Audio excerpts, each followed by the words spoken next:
दी Kashmir files आज के वक्त का सबसे ज्यादा ट्रेंडिंग एक मुद्दा। हेलो दोस्तों, मैं मार्टिन फैजल और आज दी कश्मीर फाइल्स के ऊपर मैं आपके सामने निष्पक्षता से कुछ चीजें रखना चाहता हूं, जिससे आपको हकीकत का भी मालूम चले, साथ में आप उन तमाम चीजों को ऑब्जर्व कर पाए, उन चीजों को पढ़ पाए, उन चीजों को समझ पाए जो कि आपको नहीं समझाई जा रही है। मैं आता हूं सीधे तौर पर उस मूवी के ऊपर, दी कश्मीर फाइल के ऊपर, जो फिलहाल अभी हाल ही में रिलीज हुई है। उसके ऊपर तरह तरह की बातें हो रही है, हर कोई अपने पक्ष को मजबूत करके दिखाने की कोशिश कर रहा है। अगर मैं इस चीज की बात करूं तो इसमें हम अगर बात करेंगे 1990 की, जब कश्मीरी पंडितों को जो है कश्मीर से निकाला गया था, तो उस पर एक ओपिनियन तो ये है कि उनको वहां से निकाला गया था, उनको जो है मारा पीटा गया था, एक तरफा सबको निकाल दिया गया था। एक ओपिनियन ये कहता है कि वहां पर उनको निकाला गया था ताकि दूसरे लोगों पर टॉर्चर किया जा सके। हर तरह के लोग तरह तरह की बातें। लेकिन जैसे अगर बात करें उससे भी बहुत पहले सब लोग वहां पर मिलजुल करके रह रहे थे। कश्मीरी पंडित पूरी ताकत के साथ, पूरे मजबूती के साथ वहां पर पहले भी रह रहे थे। 1990 की अगर बात करूं तो उस वक्त पर जनता दल की सरकार थी, जो कि भारतीय जनता पार्टी के सहयोग से बन रही थी, और वहां की जो सरकार थी वो बर्खास्त थी। लेकिन वहां पर जो जिम्मेदारी थी, जगमोहन जो साहब को उसकी जिम्मेदारी दी गई थी। तो इस तमाम चीजों से आप ये आकलन कर सकते हैं कि ऐसी स्थिति तो नहीं रही होगी। और अगर मैं अभी की बात करूं तो 2014 से और अब तक भारतीय जनता पार्टी की सरकार है, उसी भारतीय जनता पार्टी की सरकार जिसने कश्मीरी पंडितों के बारे में बार बार बोल करके सरकार को में आने का काम किया है। अब मैं आपको कुछ चीजें डिस्कस करना चाहता हूं। वो ये है कि जो मूवी के अंदर दिखाया गया है, एक मूवी का खास करके भारत जैसे देश में जहां सेकुलरिज्म को सबसे बड़ी सीढ़ी माना गया है, वहां पर एक मूवी को दिखाने का आधार यह होना चाहिए कि उससे कुछ सीखने को मिले, उससे उग्र होने की भावना ना पैदा हो, उसके अंदर की खूबियों को निकाला जाए। अगर वहां पर खराब हुआ है उसका जिक्र जरूर किया जाए, उन तमाम चीजों पर कार्रवाई कराई जाए, जरूर कराई जाए, लेकिन उससे कोई मैसेज तो मिलना चाहिए।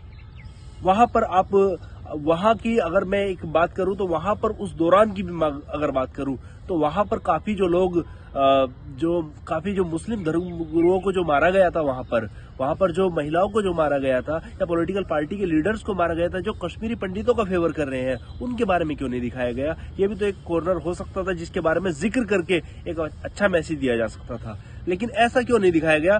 क्यों एक एजेंडे के तहत उस मूवी को बनाया गया? ये हमारा सवाल है।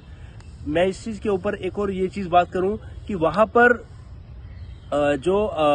कुछ लोग ये इल्जाम लगा रहे हैं मूवी के ऊपर कि ये जो है कहीं ना कहीं पॉलिटिकल पार्टी को फेवर करने के हिसाब से लगाए गए। हकीकत में लगते हैं इस तरह के इल्जाम। क्यों? क्योंकि अगर फाइल्स की बात करें, जिस टॉपिक के ऊपर आप बार बार बात करते हैं 1990 में दी कश्मीर फाइल्स, उसके अलावा अगर हम बात करें तो फिर लोग यही मांग कर रहे हैं कि आप जो है दिल्ली में जो रिसेंटली पिछले साल जो हुआ था, 2 साल पहले जो हुआ था, उसके ऊपर भी फिर फाइल्स बनेगी क्या? या फिर अगर गोधरा में जो हुआ था उसके ऊपर भी फाइल्स बनेगी क्या? या आदिवासियों के साथ जो होता है उसके ऊपर फाइल्स क्यों नहीं बनती? या दलितों के साथ जो होता है उसके ऊपर फाइल्स क्यों नहीं बनती? या इतने जो छोटे छोटे मामले या बड़े बड़े मामले जो होते हैं, या लिंचिंग के जो मामले होते हैं, या बहुत सारे मामले होते हैं, क्या उन तमाम चीजों को एक तरफा दिखा करके फाइल्स बनेंगी क्या? क्या ऐसा नहीं हो सकता कि सभी मामलों से एक सीख ली जा सके कि ऐसे मामले फिर दोबारा ना हो? एक ऐसी मोहब्बत को स्प्रेड करने की कोशिश हो कि ये जो चीजें हैं उन चीजों को बेहतर किया जा सके। अगर फाइल से बेहतर रहता कि वो जो तमाम लोग वहां से आए थे उन लोगों को वापस उसी इज्जत के साथ वहां पर वापस शिफ्ट किया जाता। तो मेरी आप सभी से ये अपील है, ये क्योंकि हमारा जो हिंदुस्तान है वो एक सेकुलरिज्म हमारा आधार है, और सेकुलरिज्म के हम इर्द गिर्द रहें। सेकुलर के लिए बड़ी चुनौती होती है, दोनों तरफ के कट्टरवाद को उसे झेलना पड़ता है। लेकिन हकीकत में हमारे देश की नींव यही है, और हमें अगर हम इसको मजबूत करते तो हमारा देश मजबूत होगा। और इस तरह की मुझे तमाम जो इस तरह की मूवीज में काम करने वाले जो लोग हैं, मेरी ये दरख्वास्त, अभी मैं स्क्वाडर जो एक की जो वाइफ खन्ना जो थे, जिनका रोल दिखाया गया है, उनकी एक वीडियो का अंश देखा जिसमें वो कह रही है कि हमारी बगैर इजाजत के वो चीज दिखाई गई और हम इससे नाइंतफाकी रखते हैं। उसमें जो सीन दिखाए गए, झूठ दिखाए गए, तो क्या झूठ के आधार पर दी कश्मीर फाइल्स को लाया गया है, या सिर्फ एक उग्र करने के लिए इस सारी चीज को? क्या इस वक्त पर इस सारी चीज को दिखाना जरूरी था, या इस तरह से इसको दिखाना जरूरी था? अगर ऐसा भी दिखाना था तो क्या बैलेंस नहीं दिखा सकते थे, या बेहतर नहीं दिखा सकते थे? तमाम तरह के सवाल हैं और सवाल उठते हैं। तो मेरी आप सभी से ये गुजारिश है कि एक बेहतर किसी भी चीज को अगर देखें तो आकलन करें, उनको जो है ऑब्जर्व करें।